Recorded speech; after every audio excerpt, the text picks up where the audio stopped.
Hi, my name is Omar Sandoval. I'm from Beatrice, Nebraska, and the following are 7 simple steps on how you can live life more abundant.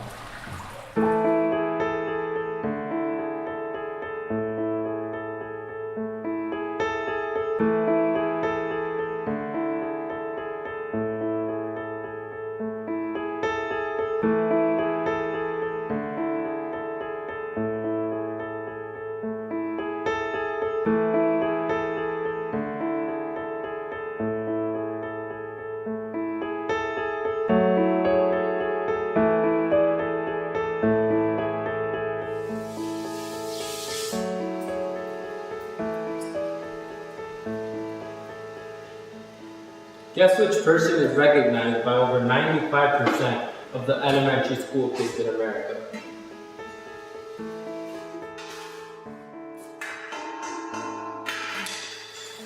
Ronald McDonald. To top it off, there's 160,000 fast food restaurants in America, with 50 million Americans being served daily. And what this food is doing to people's body is very critical and severe. It's causing high blood pressure, obesity, heart disease, and even diabetes, because it's not about the sugar in the food that causes diabetes, but it's the fat in the food that causes diabetes. And this may be the answer to why 600,000 Americans are dying yearly due to heart attacks. Have you ever stopped and wondered what makes it junk food, or why they call it junk food? So what would happen if one day you chose not to put gasoline in your car and instead you were going to put soda? How long would your car function properly? So what happens when you put junk food inside your body? It doesn't function properly. You see, in order for it to function properly, you need to give it vegetables, fruits, nuts, and grains. And when you give it this, then it will function right. And it's not just about what we eat, but it's different eating habits that affect our body. For example, snacking should always be avoided. And drinking water during a meal should also be avoided. It should be 30 minutes before a meal or 1 hour after a meal. Not only that, you shouldn't exceed more than 3 meals a day. The third one is optional, and if you choose to have it, make sure it's the lightest meal of the day. The first one should be the heaviest meal, for there's only one meal more important than breakfast, and that's the meal that is for the spiritual being. That's why Jesus said that He was the bread of life. So if you're longing for something better, remember, only Jesus can fill that.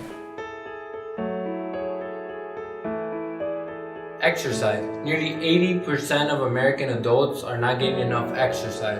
Not only that, but research was done in 2012 which showed that 5.3 million of the deaths that occurred that year were linked to a lack of exercise, which was greater than the number of deaths caused by smoking.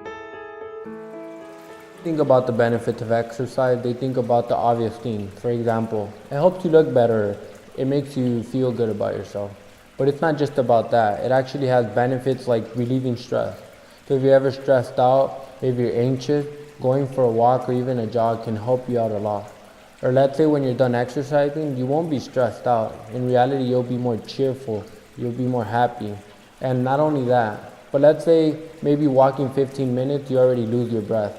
Well, if you start exercising daily, you'll be able to walk an entire hour and you'll still be able to hold a conversation. And one of my favorite ones is that it actually helps your mind. They did some research for 2 to 5 years with some elderly people.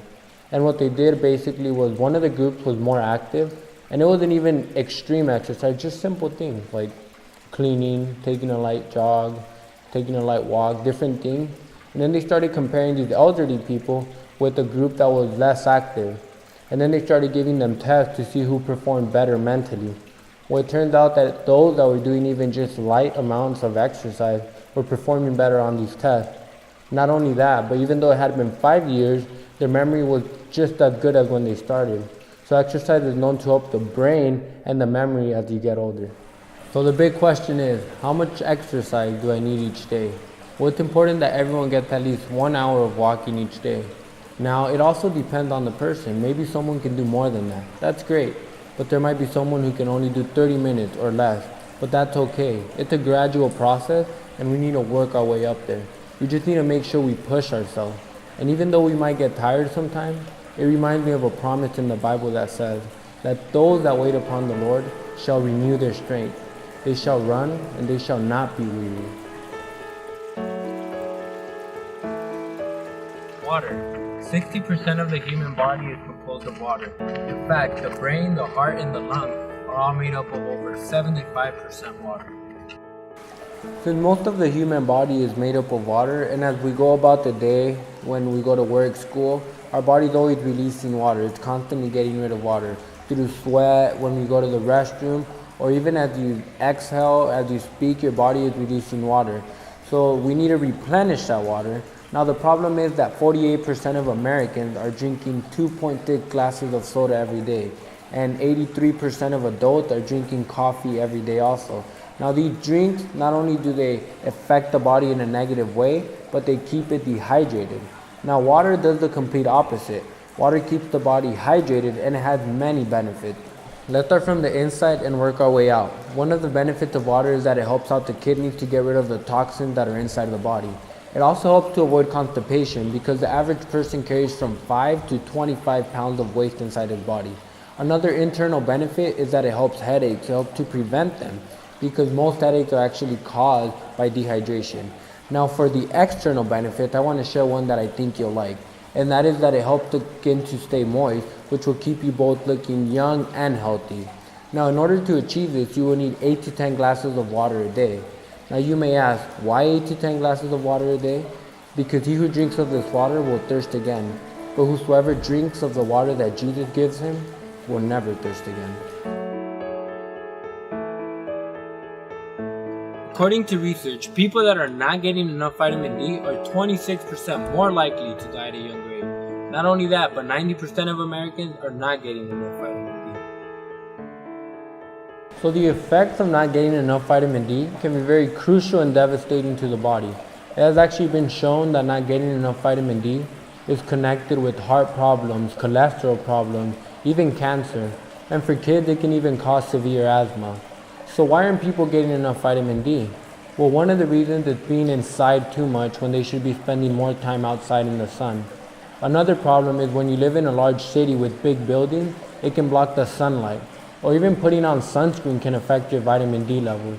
So, what are the benefits of getting vitamin D? One of the benefits is that it'll boost your energy levels, it will give you better sleep quality at night. Not only that, but it will make your teeth more white, and you'll be 47% less likely to get a cavity. So it can even save you a trip to the dentist. So how are you going to get enough vitamin D? It's recommended that you get 10 to 15 minutes of sunlight each day. Now it also depends on who you are. A person that has light skin and is more sensitive to the sun, they might want to avoid getting it in one hit. So they'll get it through different portions throughout the day. A person that has darker skin, they're going to need more than 10 to 15 minutes a day of sunlight. And remember, don't use supplements, that won't cut it. It's important for you to get your vitamin D straight from the sun. And remember, just like the sun brings light and warmth to your day, so will the Son of Righteousness bring light and warmth to your day and to those around you. Temperance is staying away from everything that is bad for you and not overdoing or overusing that which is good.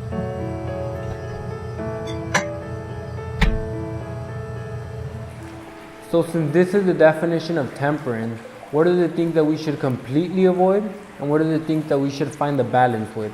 Some of the things that we should always avoid include alcohol, drugs, caffeinated drinks, pornography, gambling. And I'm sure you have a list of excuses of things you shouldn't be doing, but you're still doing. And I'm here to tell you, stop. Now, what are some of the things that you can do, but you need to be moderate and balanced with them? Some of these things include water. For example, what good is water if you drink so much of it that you get water poisoning? Or food. What good is food if you eat so much of it that you destroy your health and you're unsatisfied when you look into the mirror? Even work.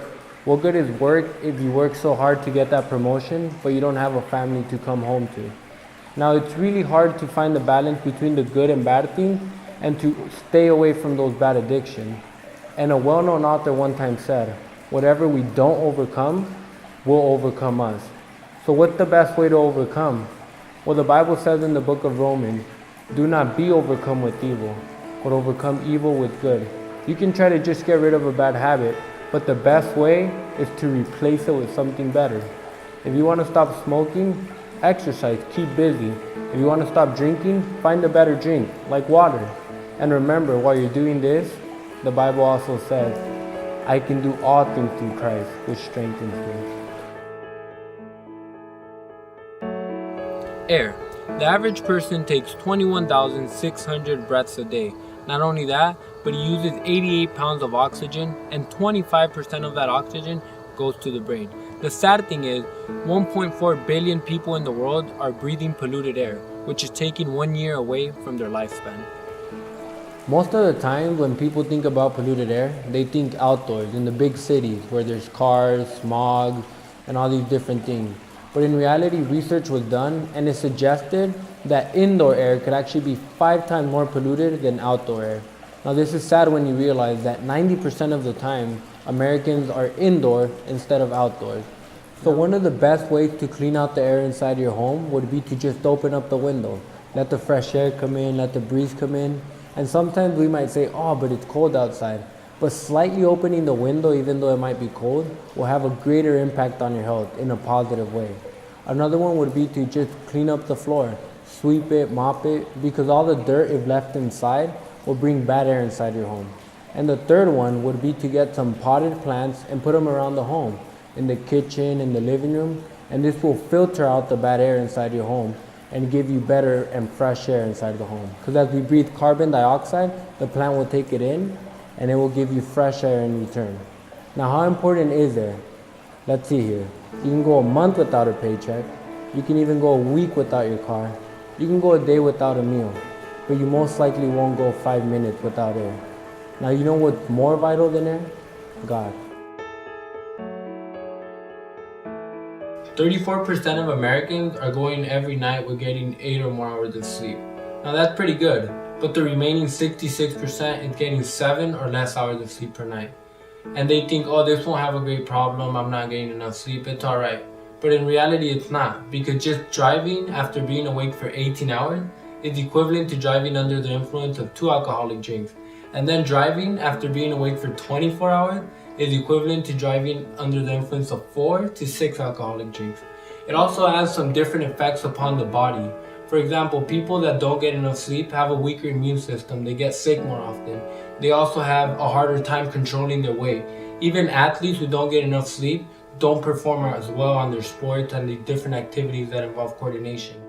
Now let me share with you some research that took place. There was a group of students who were going to take a test, and one night before this test, half of the students stayed up at night in order to study for the test. The other group of students went to bed in order to get proper rest.